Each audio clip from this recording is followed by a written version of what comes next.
नमस्ते सबैजनामा। म चाहिँ के भन्न गइरहेको छु भने हजुरहरूलाई थाहा नै छ, नेपालमा भर्खरै ठुलो प्राकृतिक प्रकोप गएको छ, यानि कि बाढी।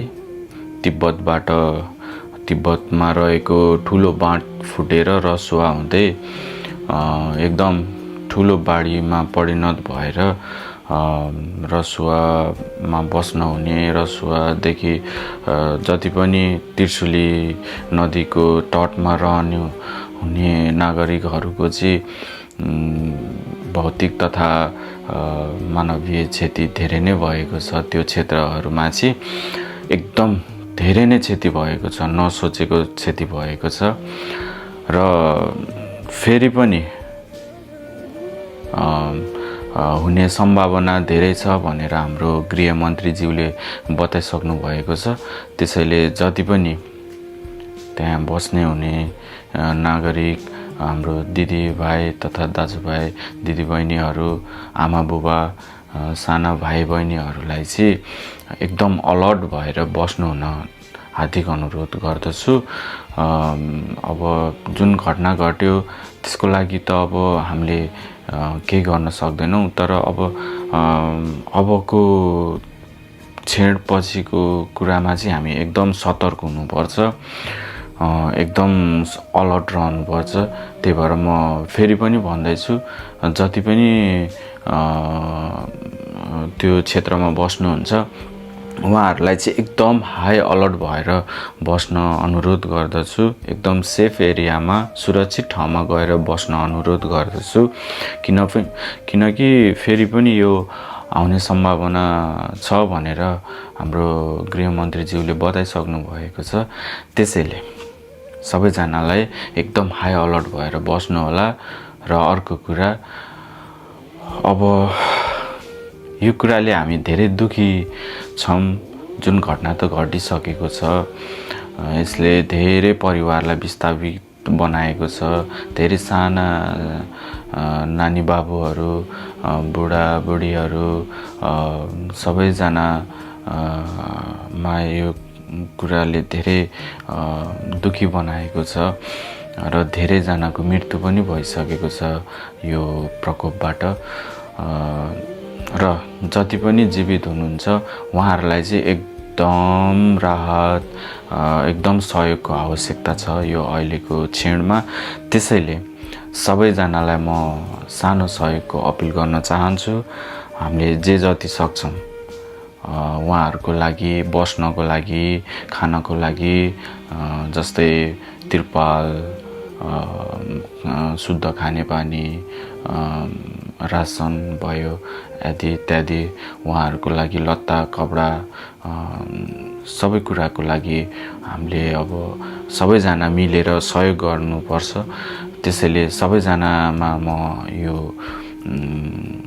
सानो सहयोग हामी जति सक्छौँ 10, 20, 50, 100 आफूले जति सक्छौँ त्यति चाहिँ हामीले सहयोग गर्नुपर्छ यो क्षणको लागि। किनभने हामीले हाम्रो नेपाललाई र हाम्रो नेपालीलाई जोगाउनुपर्छ। नेपालै नरहे कहाँ रहँला नेपालले, होइन? त्यसैले हामीले एकदम आफूले मनदेखि जति सक्नुहुन्छ त्यति सहयोग गरिदिनु हुन हार्दिक अनुरोध गर्दछु सबैजनालाई। देश विदेश जता पनि बस्नुहुन्छ, जता रहनुहुन्छ, मेरा प्यारा दाजुभाइ तथा दिदीबहिनीहरू, हजुरहरूको सानो सानो सहयोगले उहाँहरूलाई जिउने एउटा उत्साह जाग्छ। किनकि उहाँहरू त अलरेडी नै दुखी हुनु भइसक्यो। उहाँहरूको परिवार कतिजना सायद बित्नु भइसक्यो, कतिजनाको धेरै धन्य क्षति भइसक्यो, घर छैन, कसैको के छैन, होइन? यो कुराहरूले गर्दाखेरि चाहिँ उहाँहरू एकदम पीडित हुनुहुन्छ अहिले यो सिचुएसनमा। त्यही भएर हामीले चाहिँ जे जति सक्छौँ सहयोग गर्न एकदम जरुरी छ।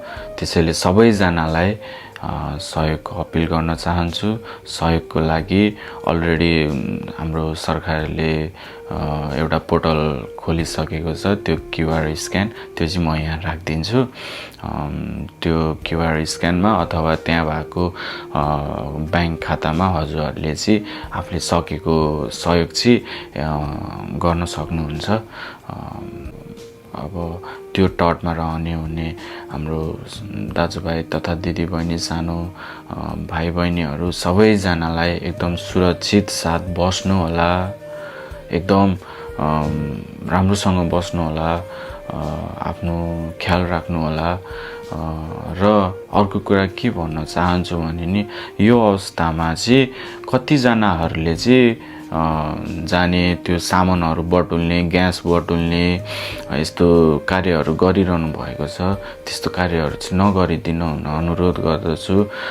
बरु त्यसको त्योभन्दा बरु सहयोग गर्नु होला। जति पनि त्यहाँ अब मानिसहरूदेखि लिएर हरेक कुराहरू अब देख्नुहुन्छ, उहाँहरूलाई रेस्क्यु गर्नु होला। त्यो भिडियो बनाउने एउटा एटिट्युड टाइपको म्युजिक हालेर भिडियोहरू बनाउने, सामानहरू बटुल्ने, मौकाको फाइदा उठाउने यस्तो कार्यहरू चाहिँ प्लिज हामी एउटा सभ्य नागरिक भएर यस्तो कार्यहरू चाहिँ नगरिदिनु हुन अनुरोध गर्दछु। नगर्नु होला, बरु आफूले सकेको सहयोग गर्नु होला, त्यही भन्न चाहन्छु। र यति ठुलो प्रकोपमा हामी दुखी त अभियसली नै छौँ र सबैजनालाई सहयोग गरिदिनु हुन फेरि पनि हार्दिक अनुरोध गर्दछु। हस्त, धन्यवाद।